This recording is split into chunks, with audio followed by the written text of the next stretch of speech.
How's it going, guys? This is Revolution Ricky here in my house, in my office at Casa D Revolution, fixing to do another unboxing, or should I say, an unwrapping video. It's by one of my favorite bands of all time. I listen to a handful of bands from the 70s that I listen to this day, and a handful of bands of the 60s that I listen to this day. I've yet to do a album ranking of this group because I don't have all the albums by them. But on a later date, I probably will show more of this band later on. In fact, it's a to me, for me birthday gift. I'm turning 55 next week. And so this is a to me, for me birthday gift. Me and this singer from this band, who has gone on to do solo material, we share the same birth date. Not the same year, but the same birth date. So, without further ado, I'm going to open this up and show you what I got. Glad it ain't in a box. Last thing I need is more paper.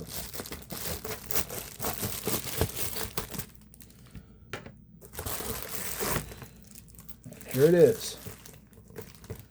One of my favorite concert movies of all time. In fact, I think concert movie that everybody in hard rock and heavy metal should have, besides the heavy metal parking lot. I don't think I need to say any more.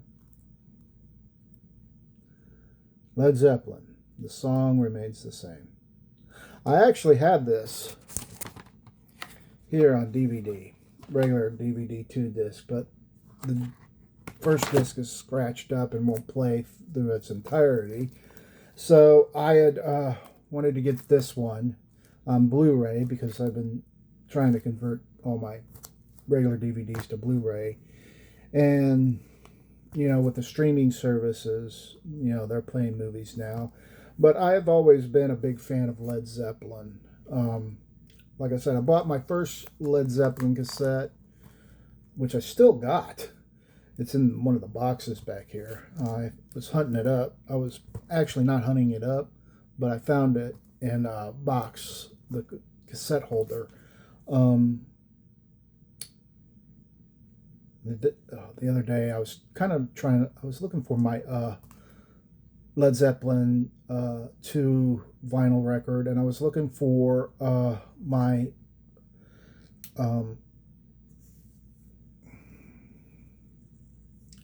Houses of the Holy, or is it The Song Remains the Same? It's the Houses of the Holy CD that I couldn't find, and it's probably around here somewhere. I'll find it anyway. I mean, I've got, I think, like the first 5 albums, studio albums, 5 or 6 albums by Led Zeppelin, and I think I need just like a couple more, like Presence, which I love. I have that one on cassette here somewhere, and I always loved that album more than I do the regular albums. I mean, it's not played very much. I mean, I like T for One and Achilles' Last Stand, and there's a couple more songs on it. But I always liked Led Zeppelin. Me and Robert Plant share the same birth date. The thing is, the strangest story is, years ago, my sister had swiped my Robert Plant Now and Zen cassette. But then again, I swiped her Metallica and Justice for All cassette. I mean, I let her borrow some of my cassettes. I never see them again. She let me borrow some of her cassettes, and she never saw them again. So it worked. We played off each other on that. And so I've always loved Led Zeppelin. In fact, like I said, this one's all scratched up. I watched it several times. I had the video cassette of it, and that did me for many, many years. But the thing is, I always noticed that the bass in the movie with the video cassette release was a little too high, and you couldn't hear the guitar in it, but it still did me good. I rented from the video store on several occasions when I wanted to watch that, and I think like in 1990 or 1989, I asked for it for Christmas one year, and a friend of mine got it for me, and it was cool because I always liked Led Zeppelin, and they're the godfathers of hard rock. Their songs have a bluesy type feel, and they're actually, if you watched the movie, besides this one, and not Celebration Day, if you watch the movie Almost Famous, the Cameron Crowe movie about a fictionalized rock band, Cameron Crowe went on, I think he went on tour with Led Zeppelin a couple times, writing for Rolling Stone magazine. And I like Cameron Crowe's movies. I liked Fast Times at Ridgemont High, Singles is a good one. Of course, Almost Famous is one of my favorites. It really deals with being a teenager, and his movies are, those three movies I just mentioned are based on teenage and post-20s America, people who are just trying to live their lives. I actually wanted to go on tour with a couple of rock bands, and maybe write for Metal Edge magazine, which was a favorite magazine of mine that I had read over the years. And I'd read Metal Edge magazine, Hit Parader magazine, Circus, Rip magazine, and later on now I'm reading classic rock. I read Metal Hammer magazine, and it's all the magazines from the 80s that I used to read are no longer around. They're out on websites.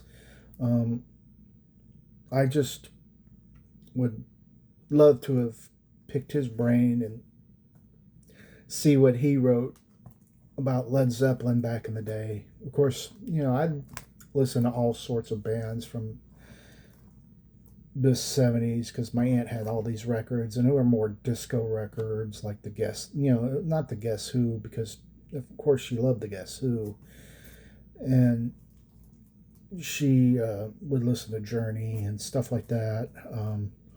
But when I got into my teenage years, I would listen to stuff.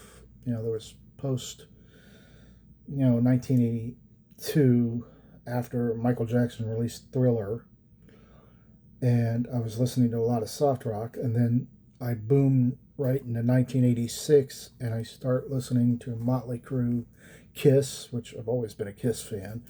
Of course, my hat right here.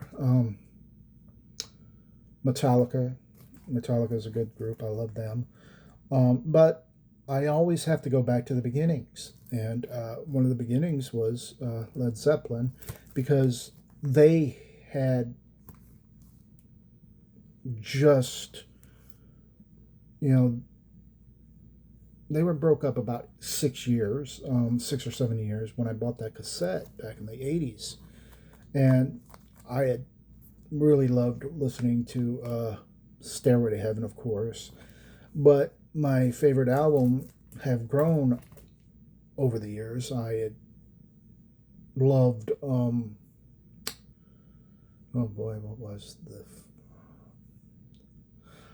I know Led Zeppelin 2 was a great album. I like it better than the first one. The first one sounds raw and energetic, but it was really Presence who really affected me, and I really liked it because it was not Led Zeppelin 2. It was in Houses of the Holy, Physical Graffiti, which I've got in my bedroom, which I listen to every now and then, and I really enjoy this movie. And it was just me and my sister would watch it a lot. She's more of a Zepp fan than I am, but I'm still a Led Zeppelin fan because I got her to like Led Zeppelin a little bit. And like I said, me and Robert Plant share the same birthday. So if he's watching, which I don't know, I doubt, happy birthday on Wednesday to Robert Plant. I hope you have a great birthday. And I'm hoping I'll have a great birthday because my birthday's on August 20th. And I'm going to be celebrating my 55th birthday. I just wish I'd had more to show of my Led Zeppelin collection and Robert Plant. I actually have, you know, the solo album of Jimmy Page back here on cassette, Outrider, which Robert Plant and Jimmy Page would play on each other's solo material. I wasn't a big fan of The Firm with Jimmy Page, even though that was a supergroup. But I was a real big fan of Jimmy Page's solo material. And then he went and did Coverdale Page, which was a great outfit. And then he reunited with Robert Plant and did their thing in the mid to late 90s. But I got the solo album. I re-bought the solo album by Robert Plant, now in Zen. And I told my sister a couple months ago, I said, you ain't getting this one. This is mine. You might as well forget it. So I just wanted to show this off. And I'll do a collection of my Led Zeppelin vinyl and movies whenever I get a chance. I'll probably include Almost Famous because it has that Led Zeppelin type feel to it, but I wanted to show that off. So I will see y'all in the next video. This is Revolution Ricky signing off. Keep spinning that vinyl. Keep playing those DVDs and Blu-ray. And I'll see you later. Peace.